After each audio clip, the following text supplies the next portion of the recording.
আসসালামু আলাইকুম ওয়া রাহমাতুল্লাহি ওয়া বারাকাতুহু।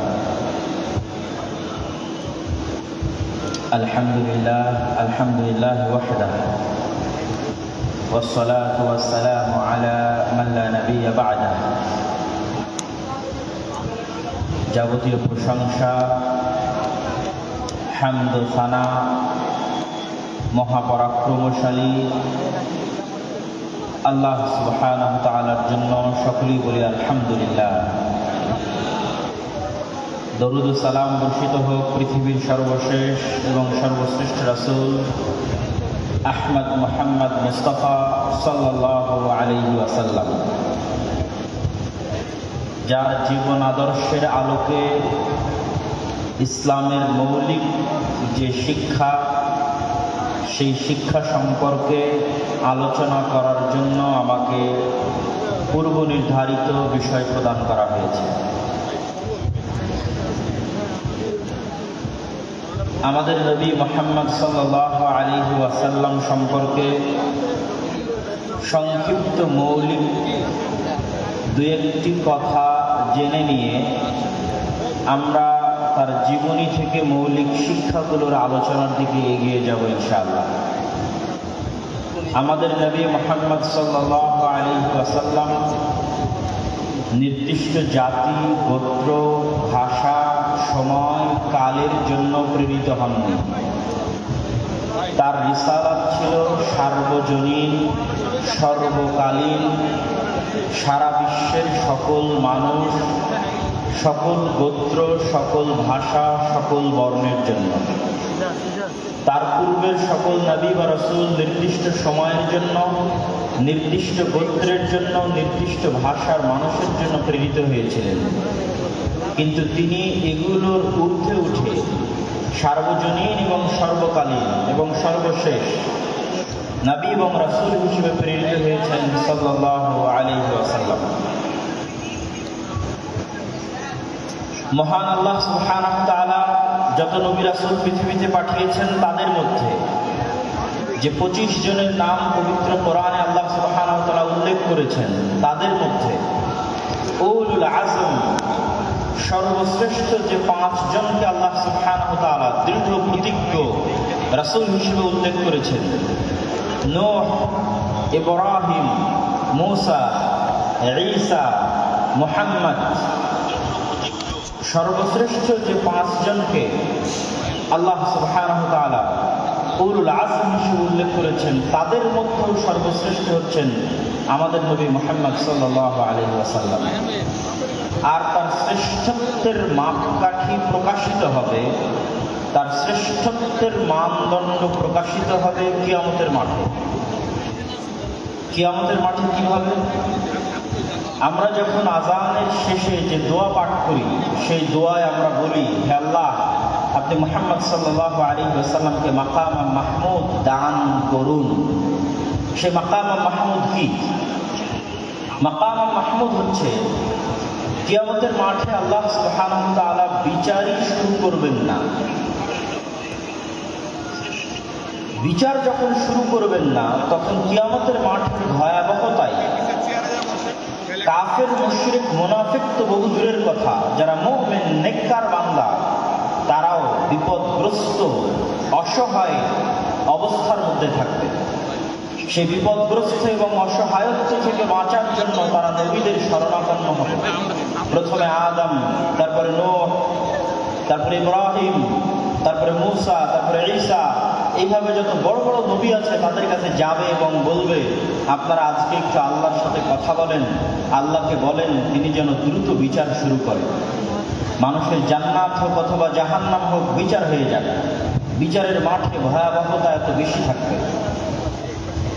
তো সেই দিন কোন নবী এবং রাসূল আল্লাহ সুবহানাহু ওয়া তাআলার সামনে কথা বলার সাহস করবেন না। যেমনটি পবিত্র কোরআনে আল্লাহ সুবহানাহু ওয়া তাআলা বলেছেন, মান যাল্লাযী ইয়াশফা'ু ইনদাহু ইল্লা বিইذনিহি, আছে কি কেউ কোন ক্ষমতাধর, শক্তিশালী, পাওয়ারফুল রাজা, বাদশাহ, প্রধানমন্ত্রী, ব্যবসায়ী, সম্পদশালী, যে সাহস করবে কিয়ামতের মাঠে আল্লাহর সাথে কথা বলার, আল্লাহর অনুমতি ব্যতীত? এমনকি থেকে কোনো ক্ষমতাধর, শক্তিশালী, সাহসী, বিত্তশালী, সম্পদশালী মানুষ আছে? এটির চ্যালেঞ্জ আল্লাহ সুবহানাহু ওয়া তাআলা নিজের কোরআন মাজিদে দিয়েছেন আয়াতুল কুরসির মধ্যে। সেই চ্যালেঞ্জের মুখোমুখি হয়ে কোনো নবী রাসূল সেই দিন আল্লাহ সুবহানাহু ওয়া তাআলার সামনে কথা বলার সাহস করবেন না। আদম আলাইহিস সালাতু ওয়াস সালাম থেকে নিয়ে শুরু করে সকল নবী রাসূল বলবেন, আজকে আল্লাহ সুবহানাহু ওয়া তাআলা আমার উপর এত রাগান্বিত, আজকে আল্লাহ সুবহানাহু ওয়া তাআলা আমার প্রতি এত ক্ষিপ্ত যে আজকে আমি তার সামনে কথা বলার মতো আমার কোনো সাহস, কোনো শক্তি আমার নাই। এইভাবে ধীরে ধীরে মানুষ চলে যাবে সর্বশেষ নবী মুহাম্মদ সাল্লাল্লাহু আলাইহি ওয়াসাল্লামের সামনে, আর তিনিও আল্লাহর সাথে সরাসরি কথা বলবেন না, বরং তিনি সরাসরি সিজদায় পড়ে যাবেন। কতদিন সিজদায় থাকবেন তা তিনি নিজেও জানেন না। তিনি সিজদায় এমন ভাষায়, এমন বাক্যে আল্লাহর প্রশংসা করবেন যা কোনোদিন দুনিয়াতে করেননি, যা তখন আল্লাহ সুবহানাহু ওয়া তাআলা তাকে শিখিয়ে দিবেন। দীর্ঘ এক সময় অতিক্রম হওয়ার পর, যতক্ষণ আল্লাহ চাইবেন, সেই সময় অতিক্রম হওয়ার পর আল্লাহ বলবেন, ইয়া মুহাম্মাদ ইরফা রাসাক সাল তু'তা ওয়াশফা তুশফা, মুহাম্মদ মাথা উঠাও, চাও দেওয়া হবে, সুপারিশ করো গ্রহণ করা হবে।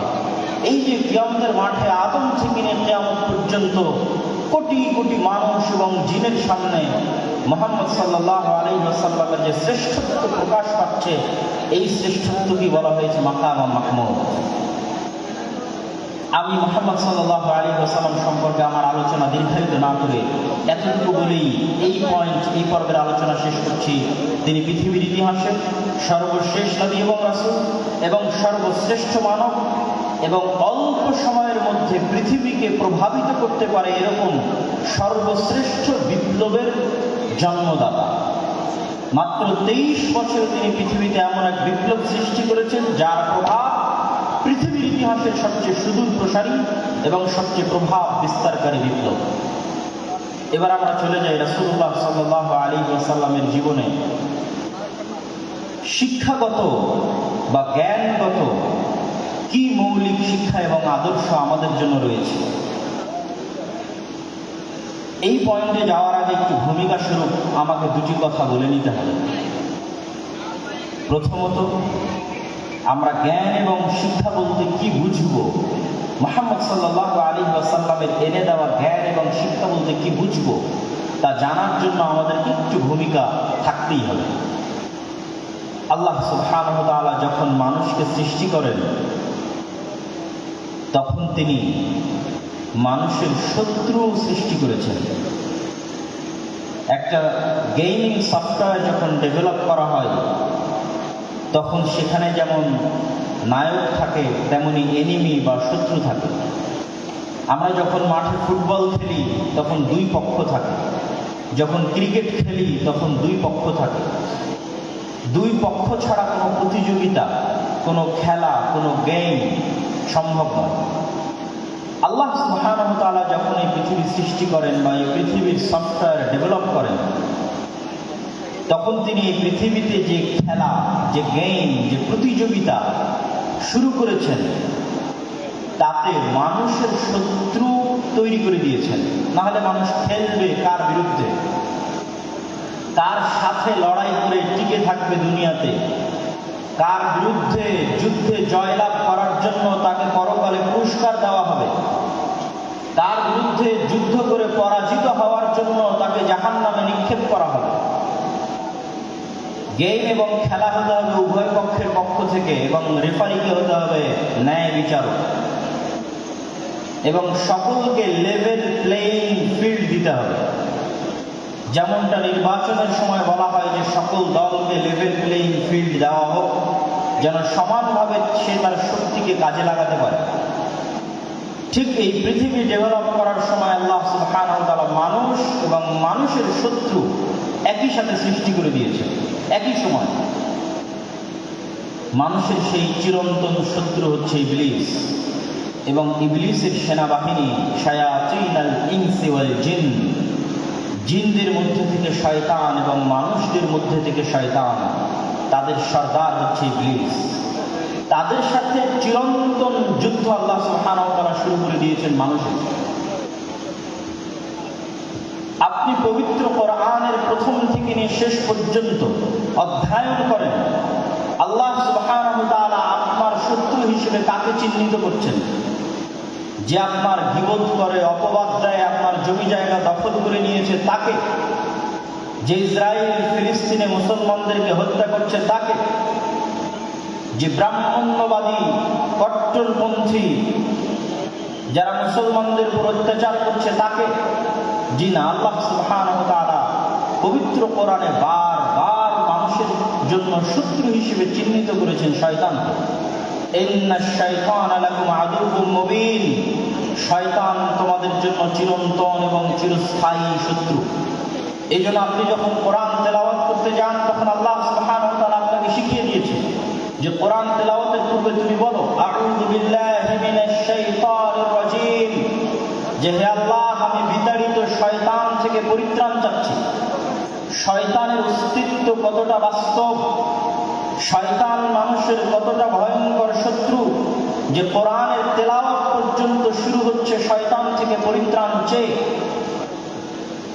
পবিত্র কোরআনের শুরু থেকে নিয়ে শেষ পর্যন্ত এবং রাসূল সাল্লাল্লাহু আলাইহি ওয়াসাল্লামের হাদিসকে যদি আপনি সামনে রাখেন, রাসূলুল্লাহ সাল্লাল্লাহু আলাইহি ওয়াসাল্লামের জীবনীকে যদি আপনি সামনে রাখেন, প্রতিটি কর্মকে যদি আপনি সামনে রাখেন, তাহলে দেখবেন রাসূল সাল্লাল্লাহু আলাইহি ওয়াসাল্লাম প্রত্যেকটা আদেশ, প্রত্যেকটা নিষেধ, প্রত্যেকটা দোয়া, প্রত্যেকটা জিকির তিনি শয়তানের বিরুদ্ধে দিয়েছেন। রাসূলুল্লাহ সাল্লাল্লাহু আলাইহি ওয়াসাল্লাম আমাদেরকে সালাম দেওয়া শিখিয়েছেন, তার জীবনের একটি শিক্ষা। তো সালাম দেওয়া শিখাতে গিয়ে তিনি আমাদের কি বলেছেন? যদি তোমাদের কেউ বাড়িতে প্রবেশ করার সময় সালাম দেয় তাহলে শয়তান বলে লা মাবিতা লাকুম ওয়ালা আশা লাকুম, এই বাড়িতে তোমাদের থাকার জায়গা নাই, খাওয়ার জায়গা নাই, এই বাড়ি থেকে বেরিয়ে যাও। আর যখন তোমাদের কেউ রুমে, ঘরে, বাড়িতে প্রবেশ করার সময় সালাম না দেয় তখন শয়তান বলে এই বাড়ি তোমাদের থাকার জায়গা, এই বাড়ি তোমাদের খাওয়ার জায়গা। শিখালেন সালাম আর কানেক্ট করলেন শয়তানের সাথে। রাসূলুল্লাহ সাল্লাল্লাহু আলাইহি ওয়াসাল্লাম আমাদেরকে শিখালেন খাওয়ার সময় বিসমিল্লাহ বলতে হবে, কিন্তু কানেক্ট করছেন কার সাথে? যদি তোমাদের মধ্যে কেউ খাওয়ার সময় ইদা আকালা আহাদুকুম ওয়া লাম ইয়াযকুর ইসমাল্লাহ, যদি তোমাদের কেউ খাবার গ্রহণ করে আর বিসমিল্লাহ না বলে, ইয়াকুলু মাআহু শাইতান, তাহলে শয়তান তার সাথে ওই খাদ্য গ্রহণ করে। শিখালেন বিসমিল্লাহ, কিন্তু সম্পৃক্ত করছেন শয়তানের সাথে। আপনি রাসূলুল্লাহ সাল্লাল্লাহু আলাইহি ওয়াসাল্লামের পুরো জীবনী উঠিয়ে ফেলেন, প্রত্যেকটা ধাপে, প্রত্যেকটা পদক্ষেপে, প্রত্যেকটা আদেশে শয়তান থেকে বাঁচতে, শয়তানের বিরুদ্ধে পদক্ষেপ গ্রহণ করা হয়েছে। তার মানে শয়তান অবাস্তব, অকল্পনীয় কিছু নয়। আমাদের চিরন্তন যে গেম আল্লাহ সুবহানাহু ওয়া তাআলা শুরু করে দিয়েছেন খেলা, এটি শয়তানের বিরুদ্ধে। এবং এই গেমকে, এই খেলাকে লেভেল প্লেইং ফিল্ড করার জন্য আল্লাহ সুবহানাহু ওয়া তাআলা মানুষের পক্ষে কিছু ঘোষণা দিয়ে রেখেছেন, শয়তানের পক্ষে কিছু ঘোষণা দিয়ে রেখেছেন। শয়তানের পক্ষে দুটি ঘোষণা। এক, ইবলিসকে পৃথিবীর সবচেয়ে ভয়ঙ্কর শক্তিশালী মেকানিজম আল্লাহ দিয়ে দিয়েছেন। আজকের এই উন্নত আধুনিক বিশ্বে মানুষ কত উন্নত, তারপরেও মানুষ অন্তর থেকে অন্তরে কথা ট্রান্সফার করতে পারে না। মোবাইলের হোয়াটসঅ্যাপের মেসেজ বলেন, মেসেঞ্জারের মেসেজ বলেন, আজকে আমার আলোচনা বলেন, লাইভ ভিডিও বলেন, প্রত্যেকটাই আমাদের কান দিয়ে শুনতে হয়। আজকে যদি আমি আমার অন্তর থেকে আপনাদের অন্তরে মেসেজ ট্রান্সফার করতে পারতাম, আমাকে চিল্লিয়ে বলা লাগতো না, মেসেজে লেখা লাগতো না যেটা আপনি পড়বেন। কেন লেখা পড়ার দরকার? কেনই বা শোনার দরকার? আমাকে আল্লাহ এই মেকানিজম দিলে আমি এখানে বসে থেকে আপনাদের অন্তরে মেসেজ দিয়ে দিতাম। কিন্তু এই শক্তিশালী পাওয়ারফুল মেকানিজম আল্লাহ কাকে দিয়েছেন? আপনাদের জিজ্ঞেস করছি, কাকে দিয়েছেন? একটু জোরে বলেন তো, কাকে দিয়েছেন? শয়তানকে দিয়েছেন। ইউসবিসু ফি সুদুরিন নাস, মানুষের অন্তরে সরাসরি ডাইরেক্টলি মেসেজ দিতে পারে শয়তান, ওয়াসওয়াসা দিতে পারে শয়তান। মানুষ দ্বিধায় পড়ে যাবে, তার অন্তরে এখন যে কল্পনা চলছে, এই কল্পনা তার না শয়তানের দেওয়া, আমি আপনি কেউ জানি না। আমরা প্রত্যেক সময়ে যে কাজ করার সিদ্ধান্ত নিচ্ছি এবং আমাদের অন্তরে কথা উদিত হচ্ছে, এই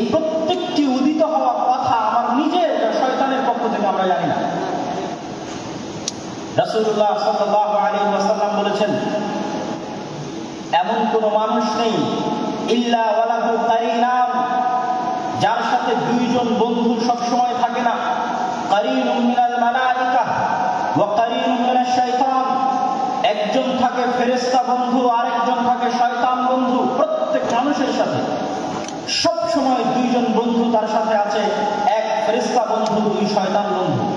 তার অন্তরে প্রত্যেক যা কল্যাণকর কাজের ইচ্ছা জাগে তা সে ফেরেশতার পক্ষ থেকে ইলহাম, আর তার অন্তরে প্রত্যেক যা অকল্যাণকর কাজের ইচ্ছা জাগে তা সে ওয়াসওয়াসা, শয়তানের পক্ষ থেকে।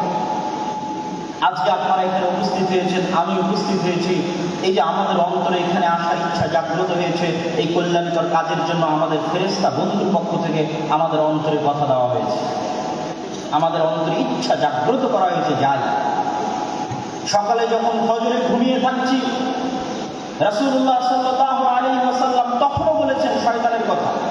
যদি বাস্তব না হতো তিনি কেমনে বলতেন? তিনি বলছেন, শয়তান তখন মানুষের মাথার কাছে গিয়ে বলে, নাম নাম নাম ইন্নাল লাইলা লাতাবিল, হে আদমের সন্তান ঘুমিয়ে থাকো, ঘুমিয়ে থাকো, রাত এখনো অনেক লম্বা। তাহলে আপনি মনে করছেন আমি আমার আরামের জন্য ফজরে ঘুমিয়ে আছি, আর আল্লাহর নবী বলছেন না, আপনার আরামের জন্য নয়, শয়তান আপনার অন্তরে দিচ্ছে তুমি এখন ঘুমিয়ে থাকো। সম্মানিত উপস্থিতি, তাহলে আল্লাহ সুবহানাহু ওয়া তাআলা ইবলিসকে দুইটা ছাড় দিয়েছে। এক, সরাসরি আমাদের অন্তরে কথা দিতে পারে ইবলিস।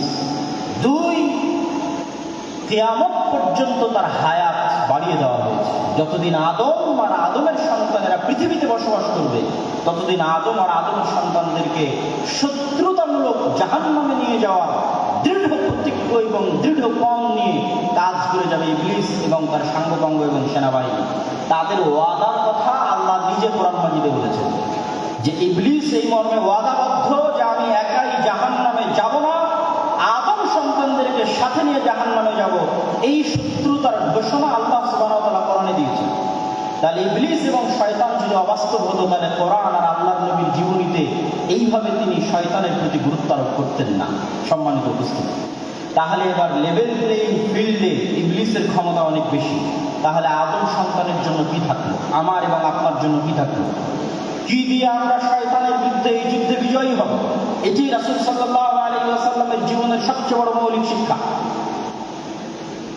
মহান আল্লাহ সুবহানাহু ওয়া তাআলা পবিত্র কোরআন মাজিদে বলছেন, কুল নাহবিতু মিনহা জামিআ ফাইম্মা ইয়াতিয়ান্নাকুম মিন্নী হুদান ফামান তাবিআ হুদায়া ফালা খাউফুন আলাইহিম ওয়া লা হুম ইয়াহজানুন। আল্লাহ সুবহানাহু ওয়া তাআলা আদেশ দিলেন ইবলিসকে আসমান থেকে নেমে যাওয়ার জন্য, আদেশ দিলেন আদম এবং হাওয়াকে জান্নাত থেকে নেমে যাওয়ার জন্য। আদম এবং হাওয়া আর ইবলিসের গল্প কাল্পনিক নয়, পৃথিবীর সব ধর্ম বইয়ে লেখা আছে। ইহুদিদের বাইবেলে, ইহুদিদের তাওরাতে লেখা আছে, খ্রিস্টানদের বাইবেলে লেখা আছে, মুসলমানদের কোরআনে লেখা আছে। কমন গল্প, সেম কমন। ইবলিস, আদম, হাওয়া তথা সকল নবী একই মেসেজ দিয়েছে। আমাদের সৃষ্টি রহস্য সম্পর্কে সেম মেসেজ দিয়েছেন সকল নবী। তাহলে আল্লাহ সুবহানাহু ওয়া তাআলা বলছেন, আমি ইবলিসকে বললাম আসমান থেকে নেমে যাও, আদমকে বললাম জান্নাত থেকে নেমে যাও। তারপরে ফাইম্মা ইয়াতিয়ান্নাকুম মিন্নী হুদান ফামান তাবিআ হুদায়া, আজ থেকে ইবলিস আর আদম পরস্পরের শত্রু। ইবলিসকে দিয়ে দিলাম এই ক্ষমতা, আর আদমের জন্য কি দিব? আমার পক্ষ থেকে হেদায়েত যাবে আদমের জন্য। ফাইম্মা ইয়াতিয়ান্নাকুম মিন্নী হুদা, আমার পক্ষ থেকে দিক নির্দেশনা যাবে, গাইডলাইন যাবে, কিভাবে তোমরা শয়তানের বিরুদ্ধে যুদ্ধ করবে, শয়তানের বিরুদ্ধে কিভাবে টিকে থাকবে, তার ইনস্ট্রাকশন যাবে। নতুন যখন ফ্রিজ কিনেন, কম্পিউটার কিনেন, যে কোনো মেশিনারিজ কিনেন, তখন গাইডলাইন থাকে, ইনস্ট্রাকশন থাকে। যে কোনো গেম যখন আপনি শুরু করবেন খেলা, গাইডলাইন দেওয়া আছে কিভাবে এই গেমটা আপনি খেলবেন। তো এই পৃথিবীতে আপনি শয়তানের বিরুদ্ধে কিভাবে খেলবেন এবং জিতবেন, হারবেন না, তার দিক নির্দেশনা, গাইডলাইন আল্লাহ পাঠাবে। এটা আল্লাহর ওয়াদা। কোরআনে আল্লাহ বলছেন, ফামান তাবিআ হুদায়া ফালা খাউফুন আলাইহিম ওয়া লা হুম ইয়াহজানুন। আমার পাঠানো এই গাইডলাইন, দিক নির্দেশনা যদি মানুষ মেনে নেয়, তাহলে দুনিয়াতে তাদের জন্য কোনো ভীত সন্ত্রস্ত হওয়ার সুযোগ নেই, আর পরকালে আফসোস করার কোনো সুযোগ নেই। দুনিয়াতে কোনো ভয় নাই, পরকালে কোনো আফসোস নাই। তাহলে ওই গাইডলাইন নবীদের মাধ্যমে আসে কিতাব হিসেবে। ওই গাইডলাইনটা পৌঁছে দেওয়ার জন্য আল্লাহ নবীদের মাধ্যমে কিতাব পাঠান, যার সর্বশেষ কিতাব এবং সর্বশেষ নবী মুহাম্মদ সাল্লাল্লাহু আলাইহি ওয়াসাল্লাম এবং কোরআন।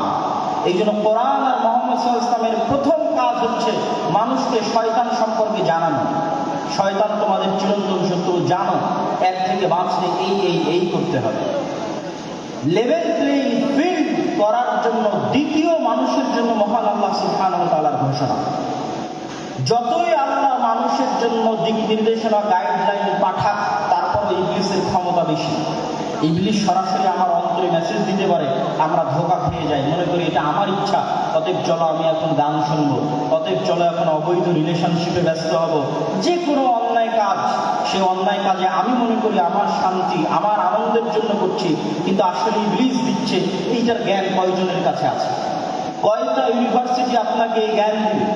কয়টা কলেজ আপনাকে এই জ্ঞান দিবে? পৃথিবীর কোনো পিএইচডি থিসিস, কোনো মাস্টার্সের থিসিস, কোনো সিলেবাসে আপনাকে এই জ্ঞান দেওয়া হবে না যে শয়তান পৃথিবীতে আছে এবং আপনার অন্তরের উপর তার কন্ট্রোল ক্ষমতা আছে। নাই, পৃথিবীতে কেউ আপনাকে এই জ্ঞান দিবে না। পৃথিবীতে যেখানে যাবেন সবাই আপনাকে বলবে তুমি তোমার মন মতো চলো, তোমার মনে যেটা ভালো লাগে সেটা করো। একমাত্র আল্লাহ, কোরআন এবং আল্লাহর নবী বলবে না, ফুল স্টপ।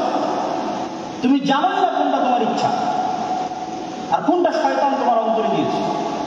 আর কেন পৃথিবীর মানুষ আপনাকে এটি থেকে সতর্ক করবে না? কেন পৃথিবীর কোনো ইউনিভার্সিটি, কোনো সিলেবাস, কোনো কারিকুলামে বলা নাই যে পৃথিবীতে শয়তান আছে এবং তার থেকে আপনাকে বাঁচতে হবে? শয়তান এইভাবে কাজ করে আর আপনাকে তার বিরুদ্ধে এইভাবে যুদ্ধ করতে হবে, এরকম কোনো গাইডলাইন, কোনো সিলেবাস কেন নাই? এই জন্য যে যখনই মানুষ শয়তান সম্পর্কে সচেতন হবে, অসংখ্য ব্যবসা, অসংখ্য বিজনেস বন্ধ হয়ে যাবে। অসংখ্য ব্যবসা, অসংখ্য বিজনেস বন্ধ হয় যদি আপনি আপনার সাইকোলজিকে ম্যানিপুলেট করতে না পারেন। তাহলে যত সামাজিক যোগাযোগ মাধ্যম আছে, যারা মানুষের মনোযোগকে ধরে রাখার জন্য জাস্ট মানুষের সাইকোলজি কিভাবে কাজ করে, কিভাবে মানুষকে ফেসবুক, ইউটিউব, টুইটারে ব্যস্ত রাখা যাবে এর জন্য গবেষণা করে তার ফিচার সাজায়। আপনি যখন নিজের মনের বিরুদ্ধে যুদ্ধ করবেন তখন এগুলো লস প্রজেক্ট, আর যখন আপনি নিজের মন মতো চলবেন তখন এগুলো প্রত্যেকটা প্রজেক্ট লাভজনক। যখন আপনি নিজের মনের বিরুদ্ধে গিয়ে পর্দা করবেন তখন ফ্যাশন ইন্ডাস্ট্রিজ বন্ধ হয়ে যাবে, আর যখন মন মতো চলবেন তখন ফ্যাশন ইন্ডাস্ট্রিজের বিজনেস চলবে। এরকম প্রত্যেকটা ধাপ আছে যা শয়তান ম্যানুফ্যাকচার করে রেখেছে পৃথিবীর মানুষকে ভুলিয়ে রাখার জন্য। এটা আমি বলছি না, আল্লাহ সুবহানাহু ওয়া তাআলা বলছেন, আলহাকুমুত তাকাতুর, হে দুনিয়ার মানুষ, তোমাদেরকে শয়তান দুনিয়ার লোভ লালসা দিয়ে এমন ভাবে ভুলিয়ে রাখবে। কি ভুলিয়ে রাখবে? কি ভুলিয়ে রাখবে? সালাতের কথা? জি না। শয়তান আপনাকে কি ভুলিয়ে রাখবে? সিয়ামের কথা? জি না। শয়তান আপনাকে ভুলিয়ে রাখবে মৃত্যুর কথা। আলহাকুমুত তাকাতুর হাত্তা যুরতুমুল মাকাবির, কবরে না যাওয়া পর্যন্ত আমার এবং আপনার মনে হওয়ার চান্স নাই যে আমি আপনি মারা যেতে পারি।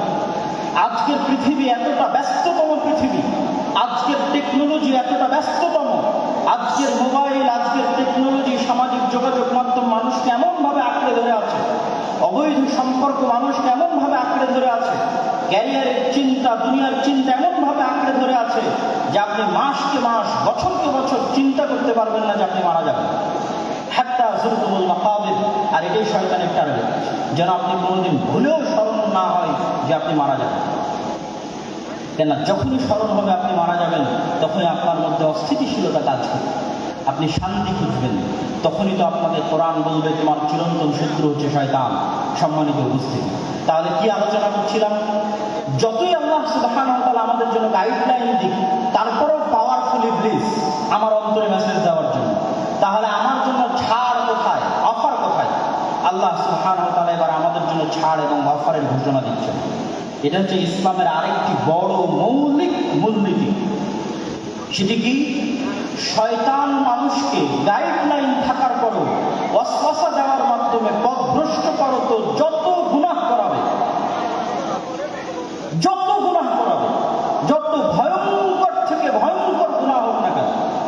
শিরকের মতো গুনাহ হোক, হত্যার মতো গুনাহ হোক, জেনা ব্যভিচারের মতো গুনাহ হোক, যত বেশি পরিমাণে গুনাহ হোক না কেন, আসমান জমিন ভর্তি গুনাহ হোক না কেন, আল্লাহ সুবহানাহু ওয়া তাআলার পক্ষ থেকে মানুষের জন্য অফার শয়তানের বিরুদ্ধে যাওয়ার জন্য, শয়তানকে পরাজিত করার জন্য, যে এত বিশাল লম্বা গুনাহের পরেও মানুষ যদি অনুশোচিত হয়ে আল্লাহ সুবহানাহু ওয়া তাআলাকে বলে, হে আল্লাহ আমার ভুল হয়ে গেছে, আপনি আমাকে ক্ষমা করে দিন, তাহলে মানুষেরকে গুনাহ করার জন্য শয়তান যা চেষ্টা করেছে, যা পরিশ্রম করেছে, সকল চেষ্টা সকল পরিশ্রমকে পণ্ড করে দিয়ে আল্লাহ সুবহানাহু ওয়া তাআলা মানুষকে ক্ষমা করে দিবেন। বলেন আল্লাহু আকবার।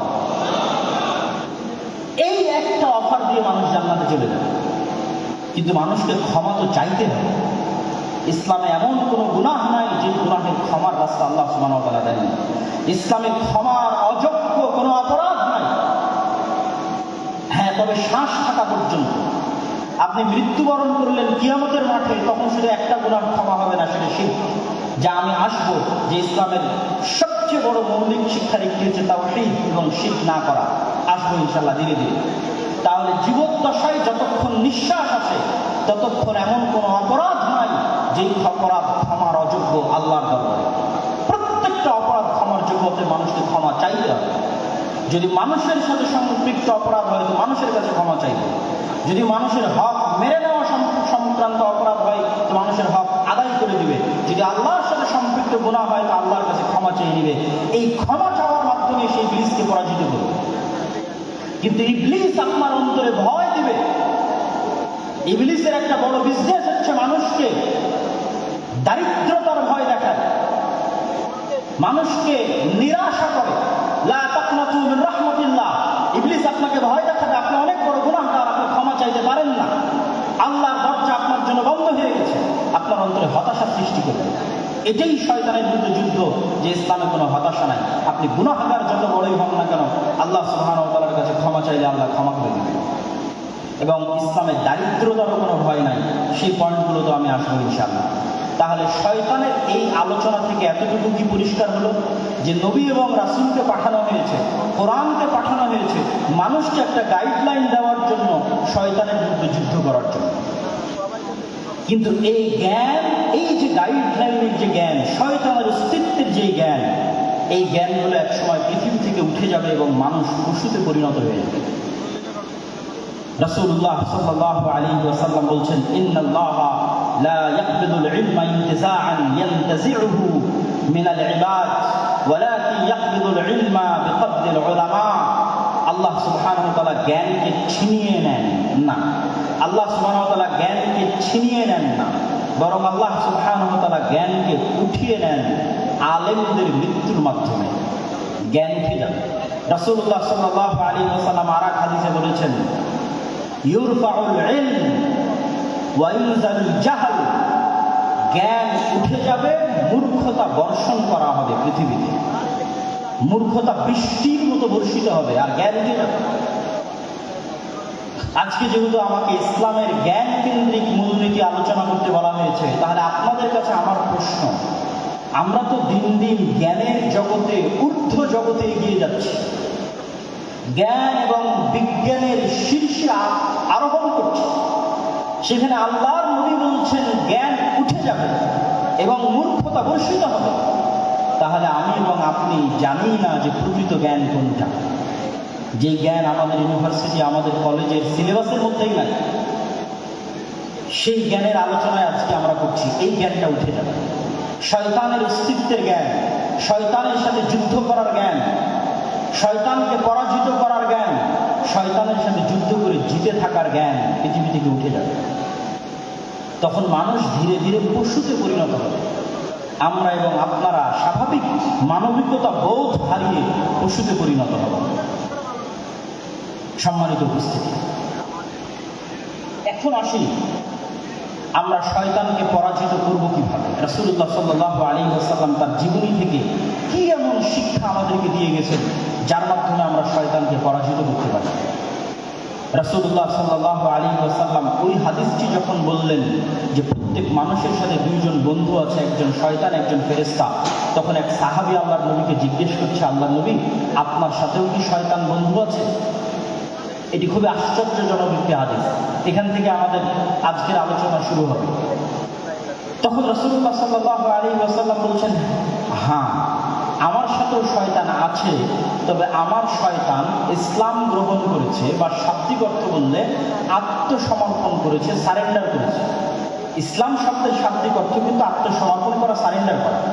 তাহলে আল্লাহর নবীর সাথে শয়তান আছে, কিন্তু তার শয়তান আত্মসমর্পণ করেছে, সারেন্ডার করেছে।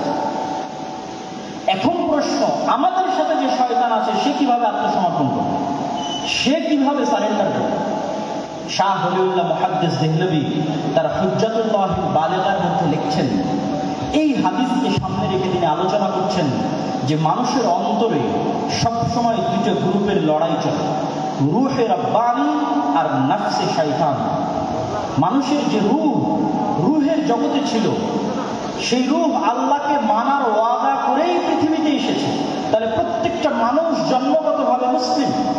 আর এক হাদিসে রাসূল সাল্লাল্লাহু আলাইহি ওয়াসাল্লাম স্পষ্ট করেছেন যে প্রত্যেক মানুষ জন্মগতভাবে মুসলিম। তাহলে রূহে রাব্বানী, যেই রূহে রাব্বানীর মাধ্যমে ফেরেশতা ইলহাম দেয় আপনার অন্তরে ভালো কাজে, আর নফসে শয়তানি, যার মাধ্যমে শয়তান ওয়াসওয়াসা দেয় মন্দ কাজে, এই দুটোর যুদ্ধ সবসময় চলতে থাকে।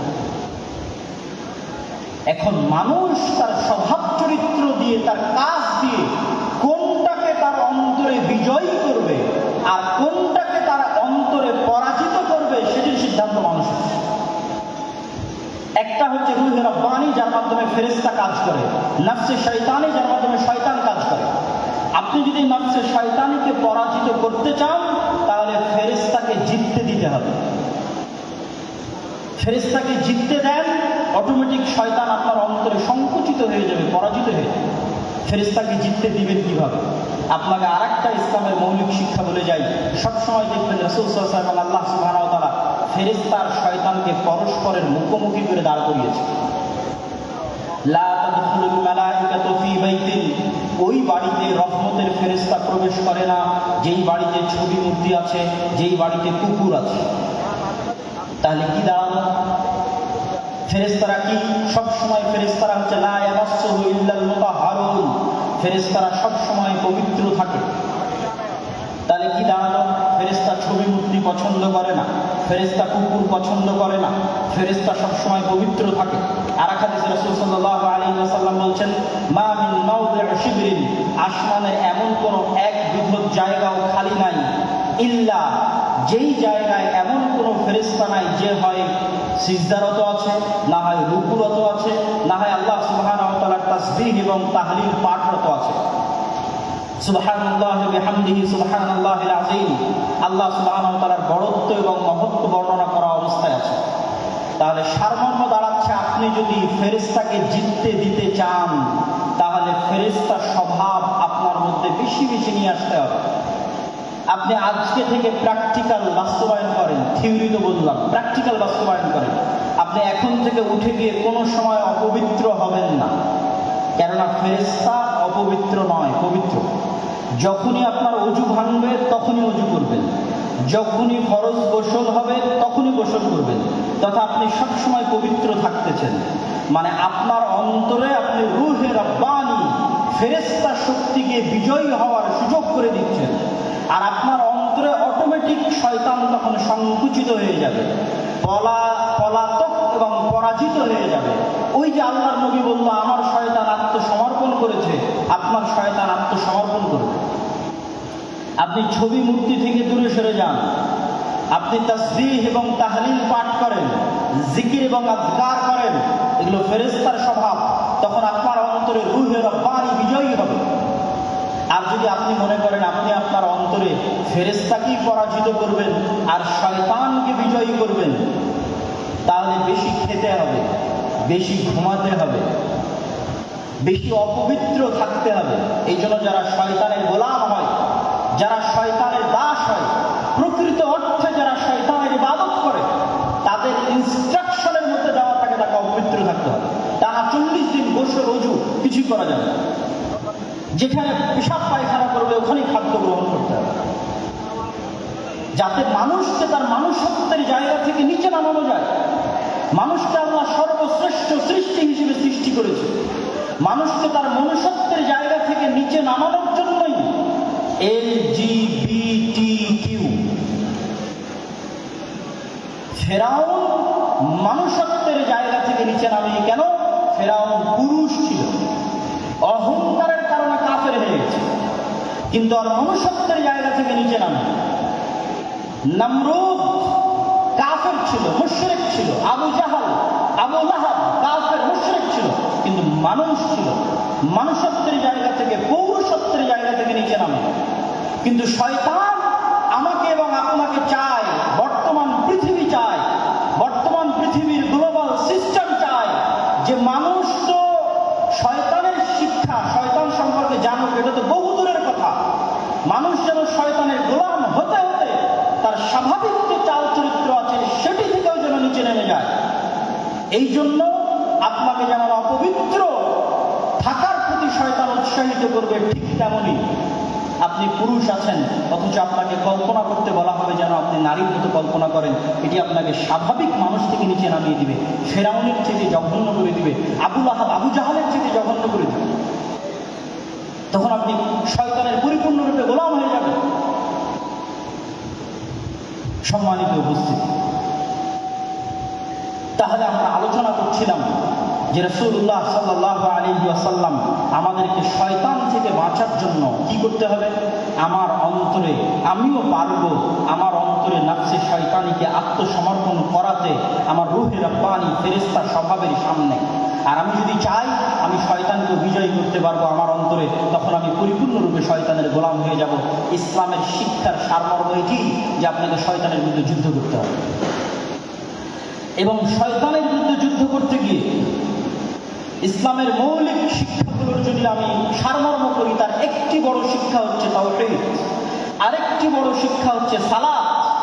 তাওহীদ এবং সালাত কিভাবে শয়তানের বিরুদ্ধে যুদ্ধ করে আপনাকে আমি দেখাই।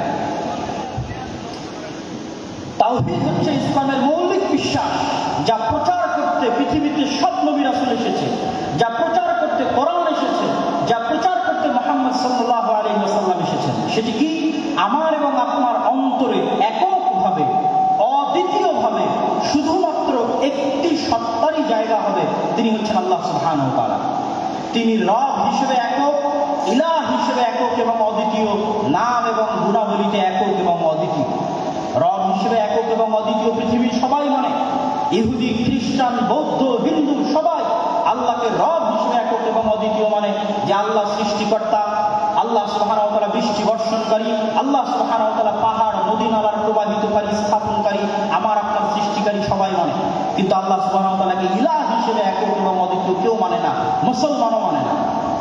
বহু মুসলিম আল্লাহকে রব হিসেবে একক এবং অদ্বিতীয় স্বীকার করলেও ইলাহ হিসেবে মানে না। ইলাহ মানে আপনার অন্তরের ভক্তি এবং শ্রদ্ধা, যতটুকু আপনার ভক্তি এবং শ্রদ্ধা আপনি করতে পারেন তার পুরোটাই অন্য কাউকে দেওয়া বহু দূরের কথা। যতটুকু ভক্তি শ্রদ্ধা আছে ততটুকু আল্লাহ সুবহানাহু ওয়া তাআলার সামনে সমর্পণ করতে হবে। যতটুকু চাওয়া আছে ততটুকু আল্লাহ সুবহানাহু ওয়া তাআলার সামনে চাইতে হবে। আপনি যদি আপনার অন্তরে আল্লাহর অস্তিত্ব ব্যতীত আর কোনো কিছুকে, ইট পাথরের কোনো খাম্বার সম্মানও যদি আপনার অন্তরে থাকে, ইট পাথরের তৈরি কোনো খাম্বার সম্মানও যদি আপনার অন্তরে থাকে, তাহলে আপনি আল্লাহর সামনে, আল্লাহর উলুহিয়াতের সামনে পরিপূর্ণ আত্মসমর্পণ করছেন না। সামগ্রিক বিধানদাতা হিসেবে আল্লাহ সুবহানাহু ওয়া তাআলার সামনে যদি আপনার আত্মসমর্পণ না থাকে, এমনকি ইবনুল কাইয়্যিম রাহিমাহুল্লাহ লিখছেন যে কোনো মানুষ যখন কোনো মেয়ের অন্ধ প্রেমে আসক্ত হয়, যদিও সেটা বউয়েরও হয়, স্ত্রীরও হয়, যে এমনভাবে প্রেমে আসক্ত যে তার স্ত্রী, তার প্রেমিকা যা বলে তাই শোনে, সেখানে আল্লাহর বিধিবিধানের ধার ধারে না, তখন সেও এক প্রকার শয়তানের গোলাম। তার অন্তর আল্লাহ সুবহানাহু ওয়া তাআলার উলুহিয়াত জায়গা করে নিতে পারে। তাহলে ইসলামের মৌলিক বিশ্বাসের একটি বড় বিশ্বাস হচ্ছে তাওহীদ। এই তাওহীদ যখন আপনার অন্তরে একবার প্রবেশ করবে, তখন এটা শয়তানের বিরুদ্ধে কেমনে যুদ্ধ করবে তা আপনাকে দেখায়। ইব্রাহিম আলাইহিস সালাতু ওয়াস সালাম একাই পৃথিবীতে একক, সারা পৃথিবীর মানুষ তার বিরুদ্ধে, তিনি একক, তিনি একাই শয়তানের বিরুদ্ধে যুদ্ধ করছেন। তো এই একাই শয়তানের বিরুদ্ধে যুদ্ধ করতে গিয়ে তিনি যে টিকে আছেন, তার অন্তরের এই শক্তি কোথায় থেকে আসে? তার অন্তরের এই শক্তি আসে তাওহীদের উপর পূর্ণ বিশ্বাসের কারণে। যেই মুমিন 100-তে 100 শতভাগ তাওহীদে বিশ্বাসী, সে পারমাণবিক বোমার চাইতেও শক্তিশালী। ইব্রাহিমের মতো, ইব্রাহিমকে আগুনে নিক্ষেপ করে দেওয়া হয়েছে, কিন্তু তার বিশ্বাস থেকে তিনি টলেননি। তার কনফিডেন্স লেভেল কোন পর্যায়ে থাকতে পারে, আত্মবিশ্বাস কোন শীর্ষ চূড়ায় থাকতে পারে যে তাকে আগুনে নিক্ষেপ করলেও তিনি টলেননি। আমাদেরকে কি করা হয়? তাওহীদের প্রতি বিশ্বাস দুর্বল করো তো আমাদেরকে হেজিটেশনে ফেলে দেওয়া হয়, দ্বিধায় ফেলে দেওয়া হয়। নতুন প্রজন্ম দিন মানতে পারে না কেন? হেজিটেটেড থাকে, ফ্রাস্ট্রেশনে থাকে, হতাশায় থাকে, দ্বিধায় থাকে। আমি যদি দাঁড়িয়ে রাখি মানুষ কি বলবে? আমি যদি সালাত আদায় করি সমাজ কি বলবে?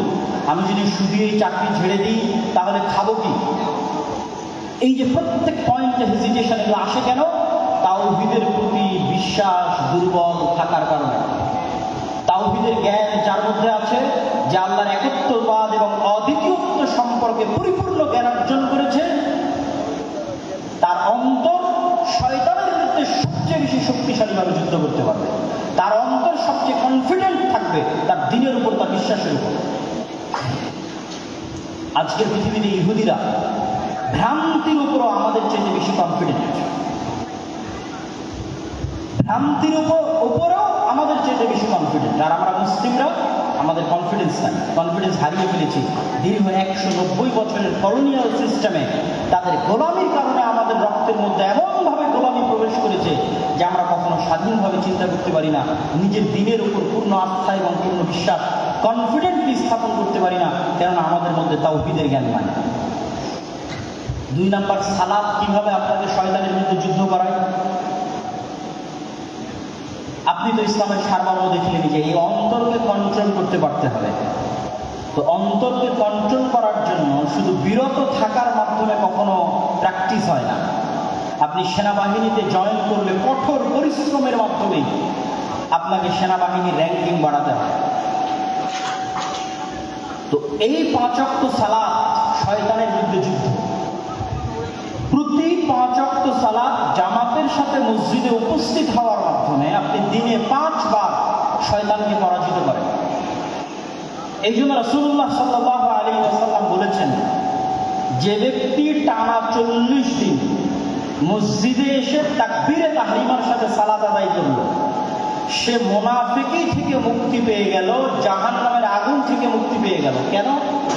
মানে টানা 40 দিন প্রায় 200 ওয়াক্ত সালাত, মানে 200টা বিশ্বযুদ্ধে শয়তানকে পরাজিত করে।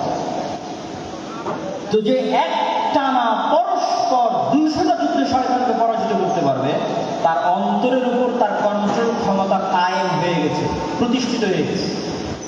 ওই যে রাসূল সাল্লাল্লাহু আলাইহি ওয়াসাল্লামের শয়তান আত্মসমর্পণ করেছে, আপনার শয়তান আত্মসমর্পণ করে ফেলেছে।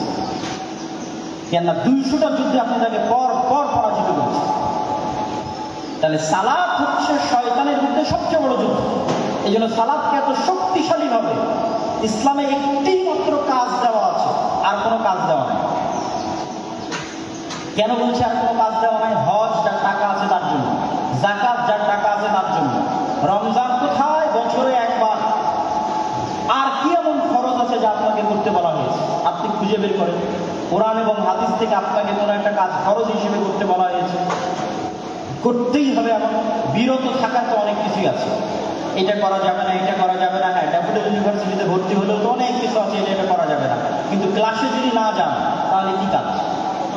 আপনি ড্যাফোডিল ইউনিভার্সিটির সকল নিয়ম কানুন মেনে নিলেন, সন্ধ্যা 5টার মধ্যে ফিরে আসতে হবে, আরো যত নিয়ম কানুন আছে, কিন্তু ক্লাসেই গেলেন না।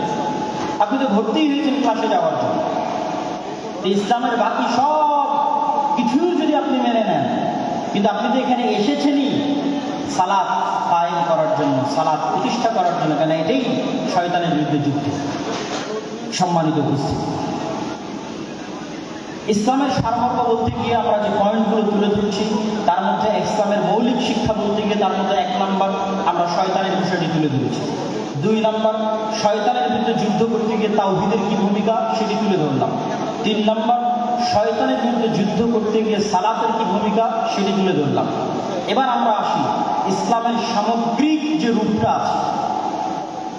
ইন্নাদ-দীনা ইনদাল্লাহিল ইসলাম, Islam is a complete code of life. আমরা তো সবাই মুখস্থ, কিন্তু এটিকে আমরা বাস্তবে বুঝি যে ইসলাম হচ্ছে মানুষের সকল সামগ্রিক জীবনের বিধিবিধান, ব্যক্তি জীবন, পারিবারিক জীবন, সামাজিক জীবন, রাষ্ট্রীয় জীবন, প্রত্যেকটা জীবন, প্রত্যেকটা ধাপ কিভাবে চলবে তার পরিপূর্ণ দিক নির্দেশনা ইসলামে দেওয়া আছে।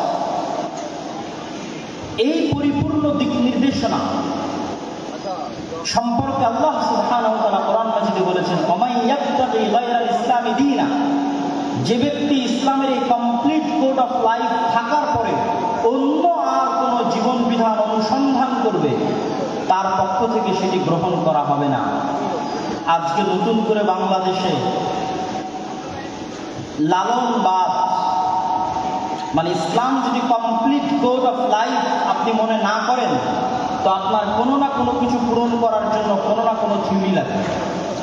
রাষ্ট্র পরিচালনার জন্য গণতান্ত্রিক থিওরি লাগবে, ডেমোক্রেটিক্যাল অবকাঠামো লাগবে, ঠিক আরও অনেক কিছুর জন্য আরও অনেক কিছু লাগবে, সেগুলো বলতে চাচ্ছি না। কিন্তু আপনাকে বুঝতে হবে যে ইসলাম হচ্ছে একটি সামগ্রিক জীবন বিধান এবং পৃথিবীর সকল মানুষের জন্য, এবং পৃথিবীর সকল মানুষ আল্লাহ সুবহানাহু ওয়া তাআলার কাছে সমান। ইসলামের কাছে পৃথিবীর সকল মানুষ সমান, সাদা কালো, হিন্দু বৌদ্ধ খ্রিস্টান মুসলিম সকল মানুষ মানুষ হিসেবে সমান। আল্লাহ সুবহানাহু ওয়া তাআলা পবিত্র কোরআন মাজিদে বলছেন, ইয়া আইয়ুহান নাস ইন্না খালাকনাকুম মিন যাকারিন ওয়া উনসা, আমি তোমাদেরকে সৃষ্টি করেছি এক পুরুষ এবং এক নারী হতে, ওয়া জাআলনাকুম শুউবান ওয়া কাবাইলা, আর তোমাদেরকে জাতি গোত্রে ভাগ করে দিয়েছি। তাহলে সব মানুষকে আল্লাহ মানুষ হিসেবে সম্বোধন করেছেন, আদমের সন্তান হিসেবে সম্বোধন করেছেন। আল্লাহ নবী কি বলেছেন, ইয়া আইয়ুহান নাস, হে দুনিয়ার মানুষ, ইন্না রাব্বাকুম ওয়াহিদ, তোমাদের প্রতিপালক একজন, ওয়া ইন্না আবাকুম ওয়াহিদ, আর তোমাদের সকলের পিতা একজন। জো বাইডেনের পিতা আর ডক্টর ইউনূসের পিতা একজন। ইন্না আবাকুম ওয়াহিদ, তোমাদের সকলের পিতা একজন, তিনি হচ্ছে আদম। অতএব পৃথিবীর সকল মানুষ সমান, নো ডিসক্রিমিনেশন, কোনো বৈষম্য নাই আল্লাহ সুবহানাহু ওয়া তাআলার কাছে, ইসলামের কাছে কোনো বৈষম্য নাই। তাহলে ইসলামের যোগ্যতার মাপকাঠি কি? যেমন ছাত্ররা কোটার বিরুদ্ধে আন্দোলন করেছে, কোটা সংস্কার। ইসলামে কোনো কোটা সিস্টেম আছে নাকি জান্নাতে যাওয়ার জন্য? নাই। ইসলামের যোগ্যতার মাপকাঠি এমন যেটা সকলেই অর্জন করতে পারবে। ইন্না আকরামাকুম ইনদাল্লাহি আতকাকুম, তুমি কালো হও সাদা হও, তুমি টাকা পয়সাওয়ালা হও আর গরিব হও আর ধনী হও, যে লেভেলে থাকো না কেন, প্রধানমন্ত্রী হও রিক্সাওয়ালা হও, জান্নাতে যাওয়ার জন্য কোনো কোটা নাই। একটাই সিস্টেম যেটা প্রধানমন্ত্রীও আয়ত্ত করতে পারবে, রিক্সাওয়ালাও আয়ত্ত করতে পারবে, সেটা তাকওয়া, পরহেজগারিতা, আল্লাহ ভীরুতা। ওমান ইয়াত্তাকিল্লাহ ইয়াজআল লাহু মাখরাজা ওয়া ইয়ারযুকহু মিন হাইথু লা ইয়াহতাসিব, আর যে ব্যক্তি আল্লাহকে ভয় করবে আল্লাহ পৃথিবীতে চলার জন্য তার রাস্তা বের করেই দিবেন, যেভাবেই হোক যেখান থেকেই হোক তার রাস্তা আল্লাহ বের করবেনই করবেন। ওয়া ইয়ারযুকহু মিন হাইথু লা ইয়াহতাসিব, আর এমন জায়গা থেকে আল্লাহ তার রিজিকের ব্যবস্থা করে দিবেন যেখান থেকে সে নিজেও কল্পনা করতে পারে না। ওয়া ইয়াতাওয়াক্কাল আলাল্লাহ ফাহুয়া হাসবুহ, আর যে ব্যক্তি আল্লাহর উপর পূর্ণ আস্থা রাখে আল্লাহ তার অভিভাবক হিসেবে যথেষ্ট।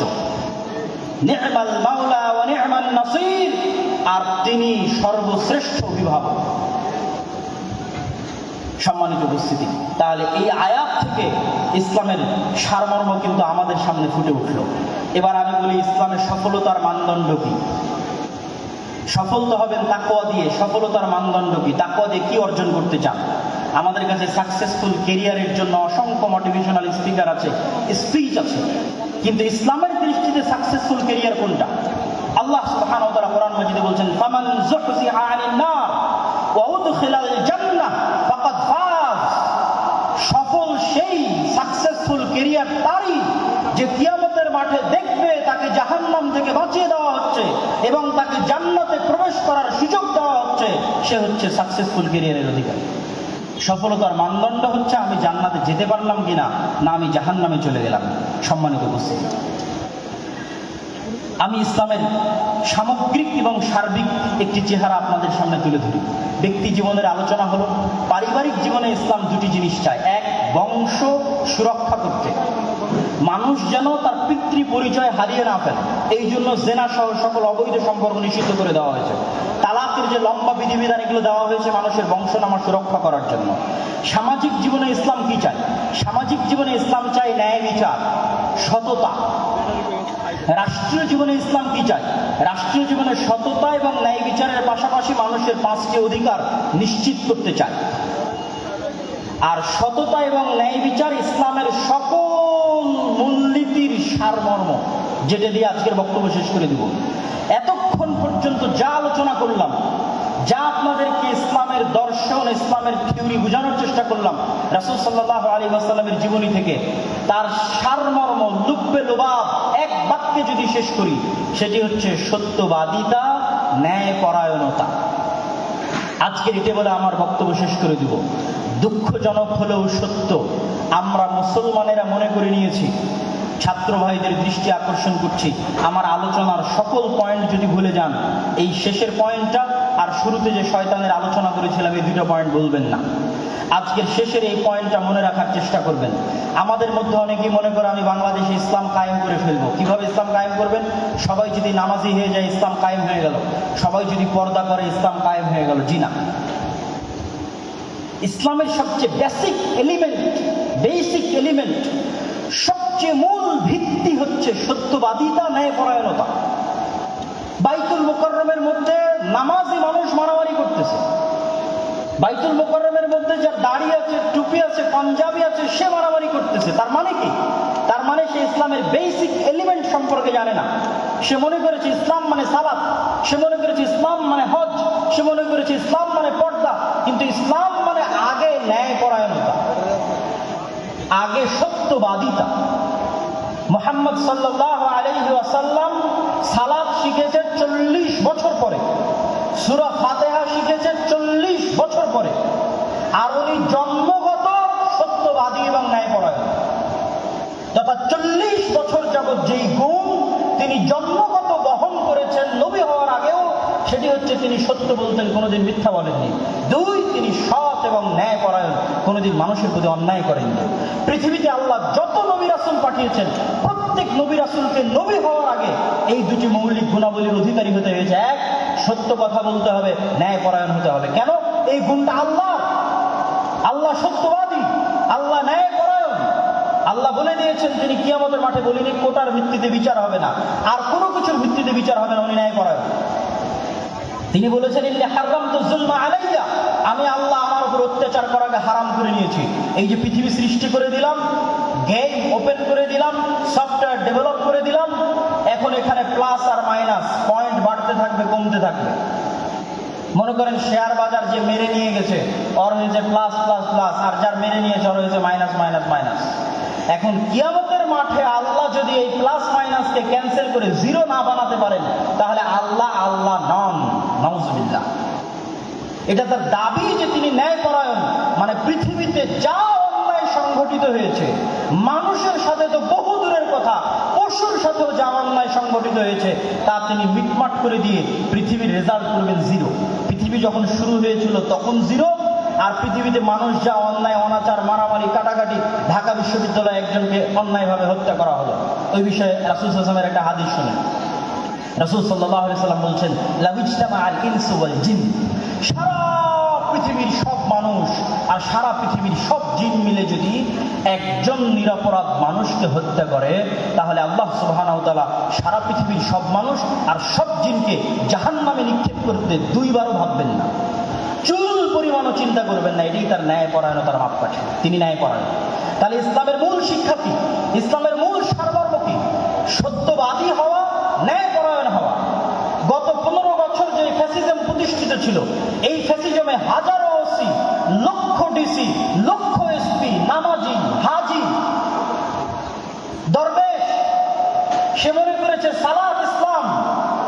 কিন্তু সে তার দায়িত্বে ন্যায়পরায়ণ নয়।